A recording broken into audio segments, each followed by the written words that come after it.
I always begin a feature with the work of someone else, just as an introduction. And this is a participatory performance piece, so you all have to take part. On the count of three, now I should tell you that the inventor of this piece is the performance artist Matthew Courtney, performance artist slash poet Matthew Courtney, who is relatively well known back in the 80s in the downtown scene, in the East Village. And so, on the count of three, I want all of you simultaneously to shout out your favorite color. 1, 2, 3. Orange. And that's an auditory rainbow, which only I can see. Matthew Courtney. Thank you. As Robert read, it's true, I do have a new book out. It's called Inside Out, Upside Down, and Round, and I'll be doing some poems from this and then some newer work, and then I'll conclude with a poem from here too. It's divided into three sections: inside out, poems about enclosure and that sort of thing; upside down, the world sort of turned upside down; and round, sort of self-explanatory. So this is the inside out portion. This is a piece called In the Zoo. And it has an epigraph from the Latin poet Horace. Ex ungue leonem. From the claw, the whole lion. In other words, you just draw a little sketch of a claw and you get the sense of the lion. In the zoo. On such a day as this in hot July, when moistness slides around us everywhere as if alive, and sunshine pours down like the rain, and moistens us the same, the place to be for cool refreshment is the zoo in Philadelphia.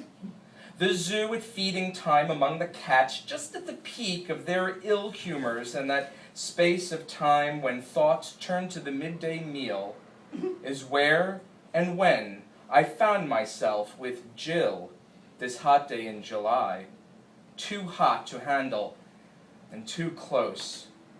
On such a day as this, one tastes the air.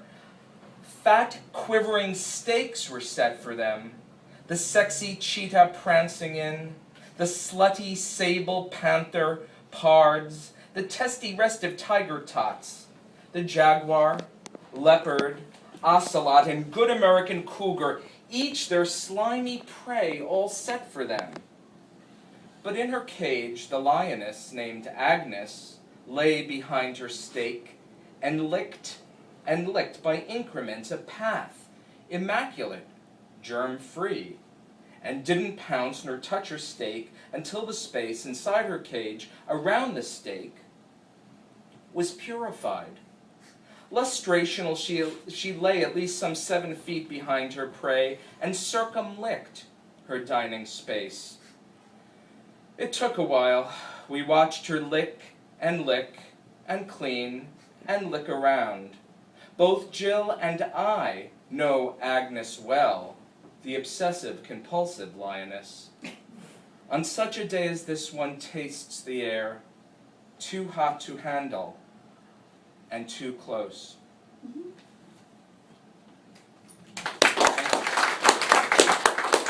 That was in the zoo. This one is outside the zoo, and both of these stories are true.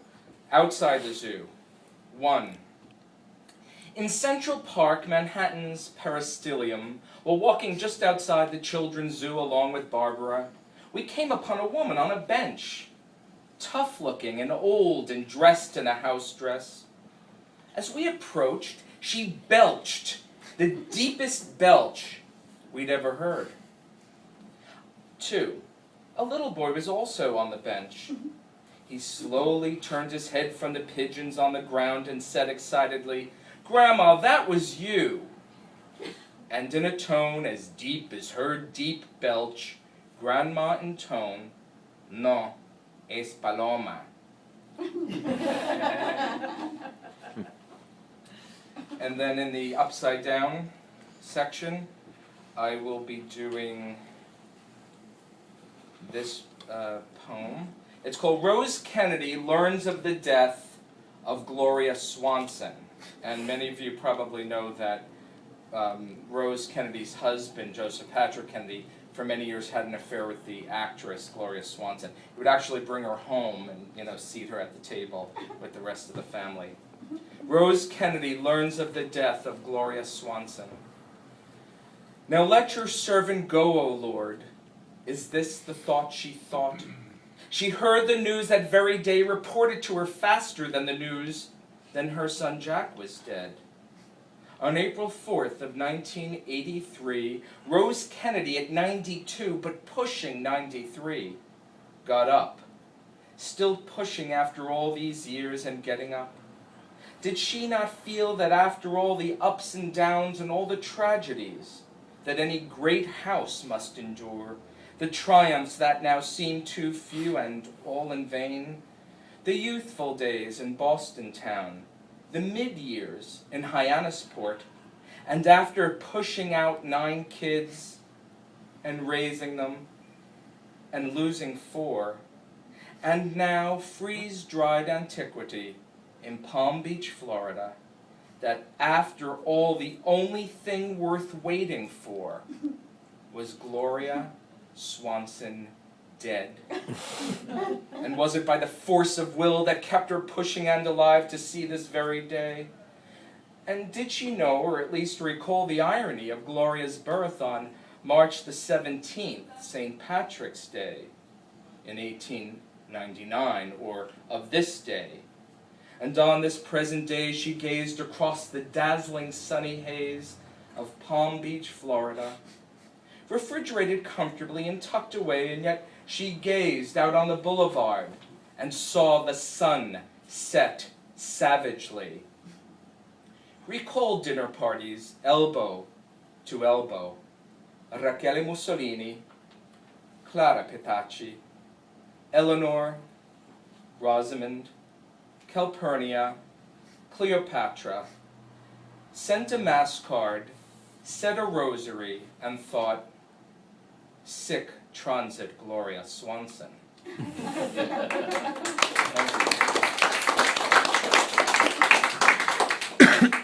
And then from the round and round section, I'll do this one. This is the first one in the section. It's called Go Round. And it's actually, again, a true story. I have a goddaughter who graduated from college last year, but this was written for around 20 years. Actually, it was written about 20 years ago when she was a child. Very willful, very intelligent, almost scary intelligent. Go round. We're going round now. Now we're going round. Mommy goes round and Daddy goes round. Uncle John must go around now.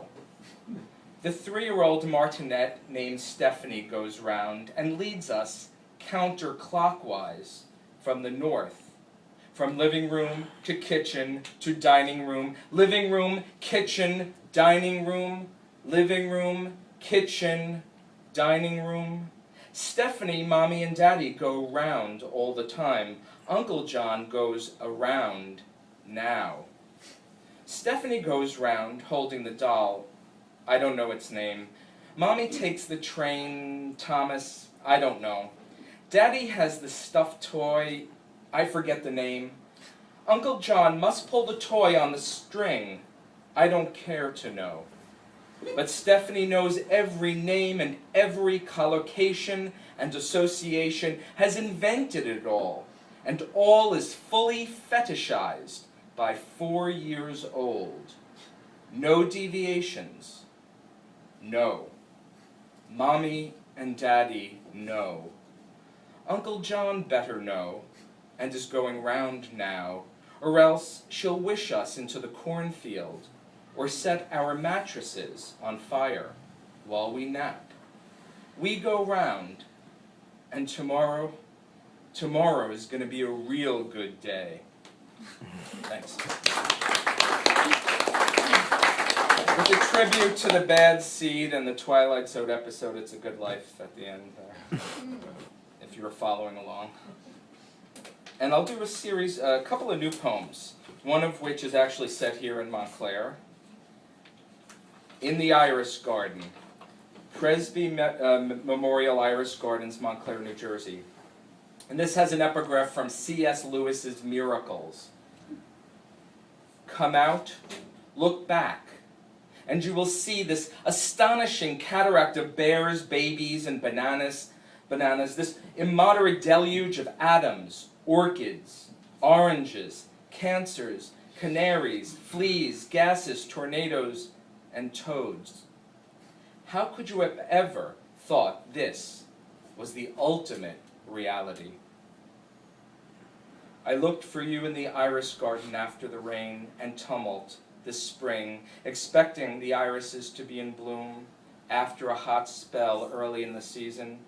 I looked for you amid the rows of green leaves devoid of stalks, amid the silences of the edge of town, the outskirts of bustle, flower, eye, rainbow, fade out, focus, presbyopia. I looked for you and found one who walked the rows at a distance, pacing and viewing. I thought he was the gardener and asked him where the irises were. The man from the northern country to the west beyond the hills, the upper mountains and the lower mountains beyond my view, said they would come soon. I looked for you and knew. Thank you. And that was in the Iris Garden. This is in the Azalea Garden, Fairmount Park, Philadelphia, Pennsylvania. Do not go from fresh fields into the Azalea Garden in the park. Avoid devoid of voices in the Azalea Garden in the park. Do not sit down to picnic in a nick of time ticking in your mind. Stay in fresh fields and do not make the trip down the hill, by the waterworks, behind the escarpment of the museum. Do not enter here. Do not enter the Azalea Garden. Flee to the northern hamlet, the northern country. Flee with me to the north town. Be still. Do not go into the Azalea Garden. Flee.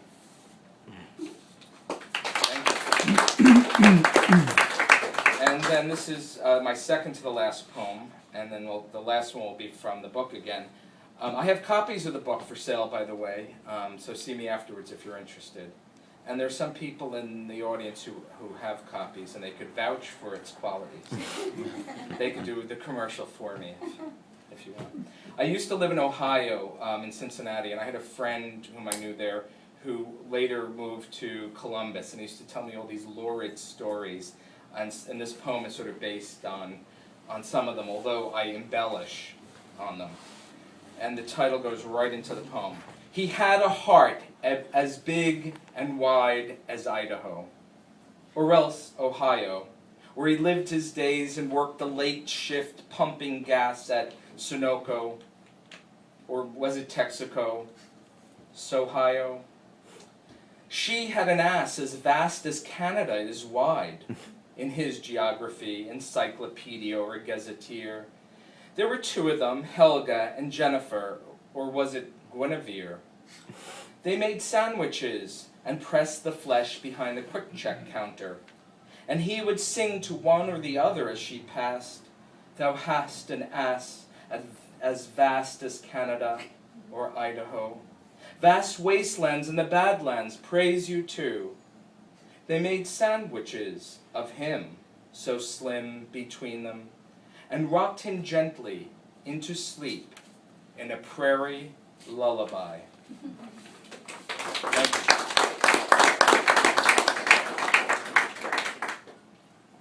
For this last poem, I think I'll sit down. It sort of works that way, if you don't mind. And this comes from the first section of the book, Inside Out. Back in September, I believe, of 1987, they had discovered on Long Island a 1,200-pound man by the name of Walter Hudson, who had not left his house in 20 years. He got stuck, everything had slowed down in his body, so he would only actually use the bathroom like once every 2 weeks. And between actually making the trip to the bathroom, he got stuck in the door, and help had to be called. I mean, it was obviously a situation of enabling, a situation of, you know, mind, you know, his mind was, you know, he had visions and so forth. He had horrible agoraphobia, obviously, and of course this extreme obesity. So this poem is called The Glorarium, the world of Walter Hudson, fattest living man, so said at the time the Guinness Book of World Records, fattest living man. And it has an epigraph from a number of encyclopedic wildlife sources, encyclopedias. The fat dormouse, wait, I'm sorry, I should read it because I don't think I have the epigraph memorized. Excuse me for that. The edible dormouse, largest of the dormice, is gray. Also known as the fat dormouse, it was prized as food by the ancient Romans, who raised it in special enclosures, gloraria. To fatten them, they were kept in small earthenware pots called dolia, which left them with only enough room to perform the movements of eating. 1. Dolium. And this too has an epigraph from the Roman encyclopedic author Varro, who was actually appointed by Julius Caesar to be the first director of the first public library in ancient Rome. And the epigraph reads, and I'll translate it, In hoc dolium adun blandem aut nuclesu blandes au castanium, quibus in tenebris cumularam positums in doliis, ut fiunt pingues. And into the pot they put acorns, or walnuts, or chestnuts. The food is given to the dormice in the darkness in piles, and they grow fat. And after the 24 eggs and the 2 pounds of bacon for breakfast, after the breakfast rolls, the sugar rolls, and the potatoes fried in the pan on the hot plate, after the donuts, the multiple packages of donuts, and after the coffee, always the coffee, cup after cup, and the juice glass after glass, and the chocolate milk glass after glass, and after the bath with the sponge on the stick and the agonies of reaching, after the drying and rubbing and wrapping in bedspreads,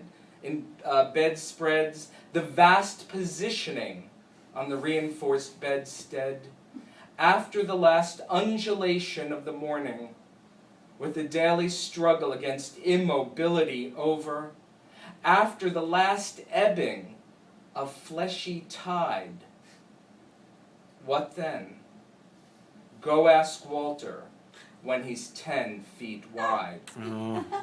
2. Umbilicus mundi. What of the constant internal pressures of soft globularity, the pressing necessities of fluid cohesion, the perpetual quivering in the dimness of this room both womb and tomb, without sound? Call Walter when he is this round. 3. Orbis terrarum, in the teapot. Sometimes in the darkness, between the vibrations, I hear voices and see spirits and lights. Sometimes in the dimness, between the vibrations, and if I close my eyes behind my bloated lids, it seems as if I could feel a single leaf fall on the farthest side of the earth. I want to eat that too. And I can hear the stars twinkle, twinkle, twinkle, twinkle, twinkie, twinkie, twinkie, twinkie. Sometimes I read, and sometimes I pray, and sometimes I can only, and sometimes and often I sleep, and sometimes I can only sigh. and sometimes I just wish that I were dead. Go ask Walter, and remember his cry. Feed my head! Feed my head! Feed